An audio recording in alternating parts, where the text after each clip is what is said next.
Baiklah, Assalamualaikum warahmatullahi wabarakatuh. Perkenalkan, nama saya Nurul Sakinah, mahasiswi Universitas Islam Negeri Sultan Taha Saifuddin Jambi, Prodi Manajemen Pendidikan Islam, Fakultas Tarbiyah dan Keguruan dengan NIM 203-20020. Di sini saya akan membacakan hasil resume mata kuliah Komunikasi Organisasi dengan dosen pengampu Ibu Sumiani MPDI. Baiklah, langsung saja. Yang pertama yaitu komponen dan proses komunikasi. Adapun pengertian komunikasi ialah proses penyampaian informasi, gagasan, emosi, keahlian, dan lain sebagainya. Selanjutnya yaitu fungsi komunikasi. Yang pertama menyampaikan informasi, yang kedua mendidik, yang ketiga menghibur, dan yang keempat mempengaruhi.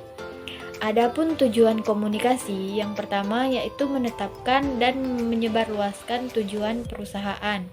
Yang kedua, menyusun rencana untuk menyelesaikan tujuan. Yang ketiga, mengorganisasikan SDM serta sumber daya lainnya secara efektif dan efisien. Yang keempat, menyeleksi, mengembangkan dan menilai anggota organisasi. Yang kelima, memimpin, menggerakkan, memotivasi, dan menciptakan iklim yang memunculkan keinginan untuk memberikan kontribusi.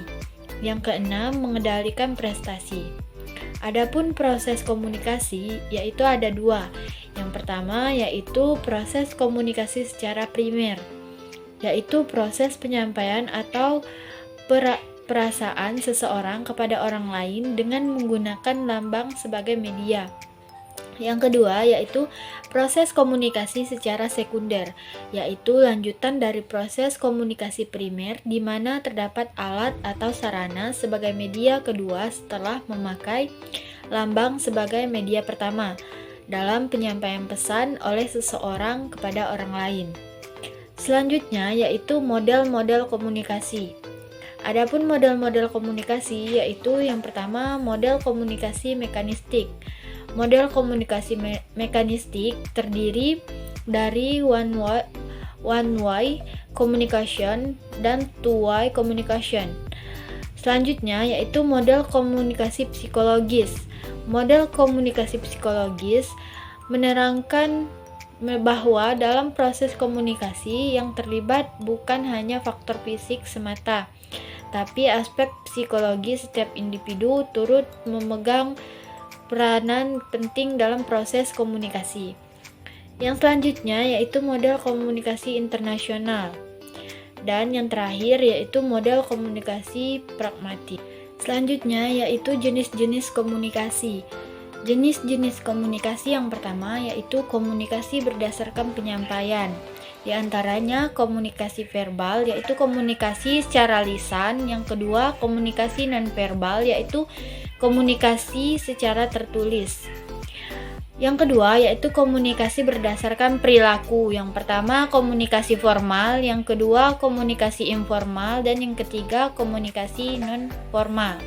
Selanjutnya yaitu komunikasi berdasarkan kelangsungannya. Yang pertama komunikasi langsung. Proses komunikasi dilakukan secara langsung tanpa perantara orang ketiga ataupun media komunikasi yang ada dan tidak dibatasi oleh adanya jarak. Yang kedua, komunikasi tidak langsung. Proses komunikasinya dilakukan dengan bantuan pihak ketiga atau bantuan alat-alat media komunikasi. Yang selanjutnya yaitu ada komunikasi berdasarkan maksud komunikasi, seperti berpidato, memberi ceramah, wawancara, memberi perintah atau tugas.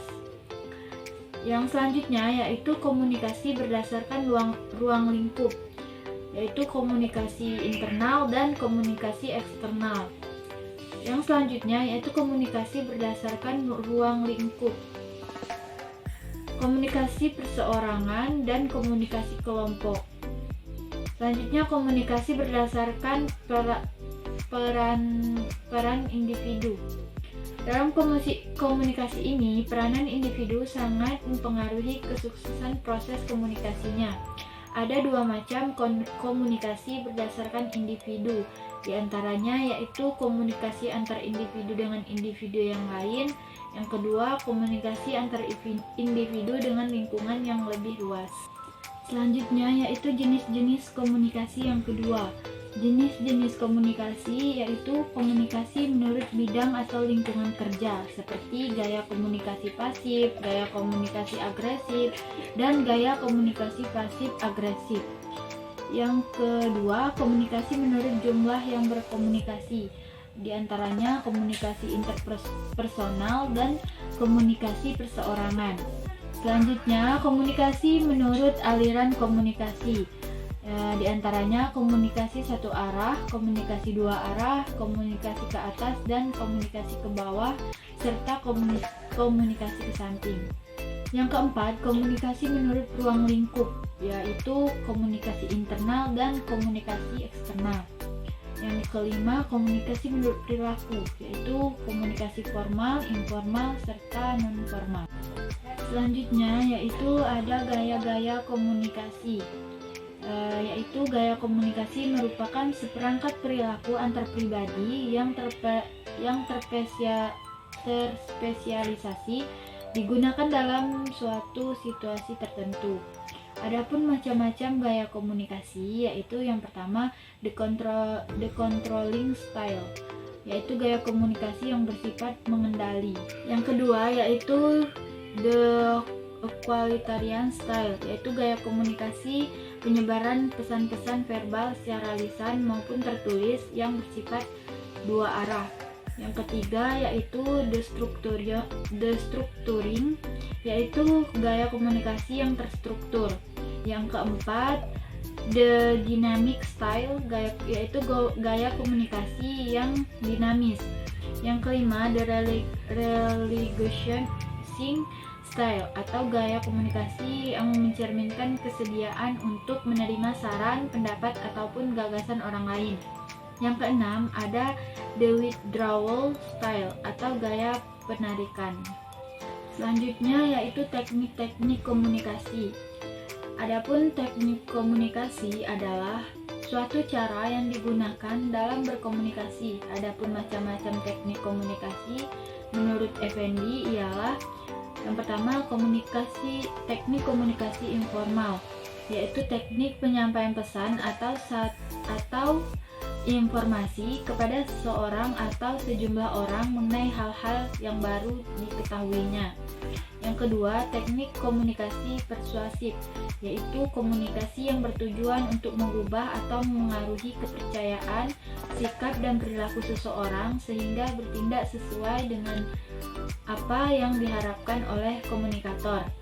Yang ketiga, teknik komunikasi koersif atau instruktif, yaitu proses penyampaian pesan kepada seseorang dengan cara memaksa, mengancam atau memberi sanksi untuk mengubah sikap, opini, dan tingkah laku.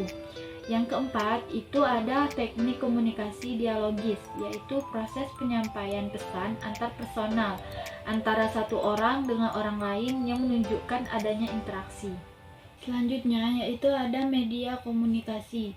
Media komunikasi yaitu segala bentuk alat komunikasi yang dapat digunakan untuk menyampaikan informasi dari sumber ke peserta didik. Adapun manfaat media komunikasi ini ialah salah satunya memperjelas penyajian pesan agar tidak terlalu bersifat verbalitis dalam bentuk kata-kata tertulis atau lisan belaka. Yang kedua, mengatasi keterbatasan ruang, waktu, dan daya indera. Yang ketiga, dengan menggunakan media pendidikan secara tepat dan bervariasi dapat diatasi sikap pasif anak didik. Yang keempat, meletakkan dasar-dasar penting untuk perkembangan belajar, oleh karena itu membuat pelajaran lebih mantap. Yang selanjutnya yaitu ada jaringan kerja komunikasi.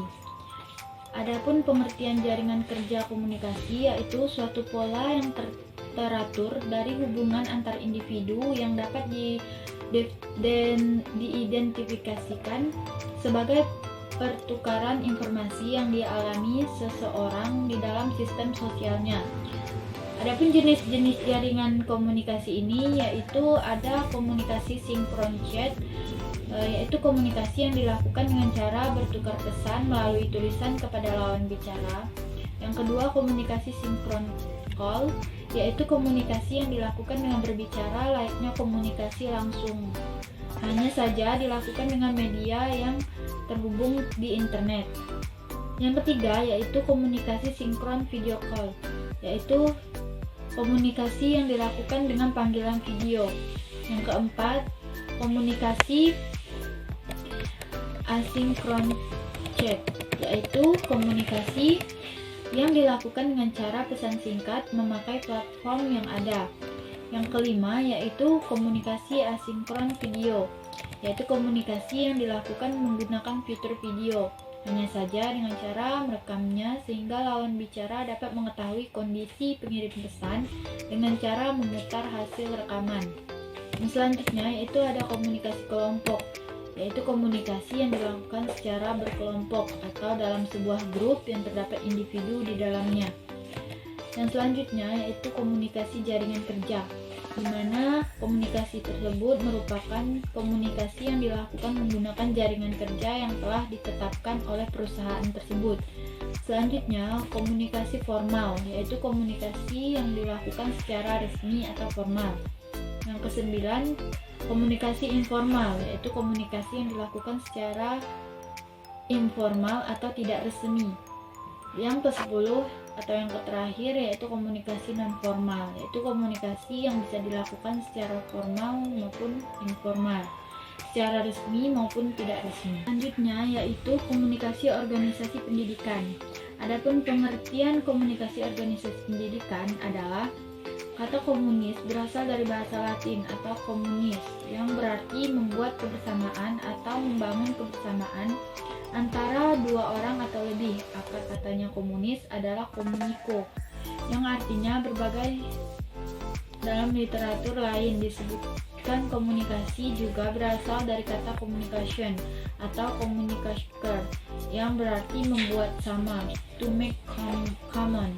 Istilah komunis adalah istilah yang paling sering disebut sebagai asal-usul kata komunikasi, yang merupakan akar dari kata Latin yang mirip. Komunikasi menyarankan bahwa suatu pikiran, suatu makna, atau suatu pesan dianut secara sama.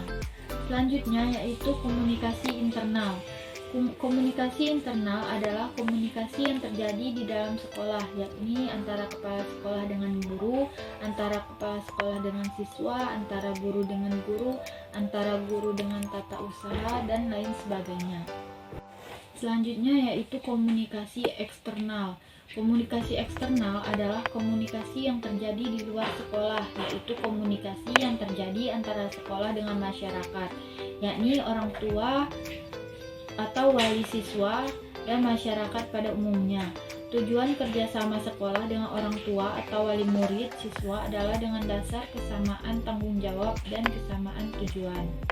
Mungkin itu saja penjelasan resume saya akhiri. Wabillahi taufiq wal hidayah. Wassalamualaikum warahmatullahi wabarakatuh.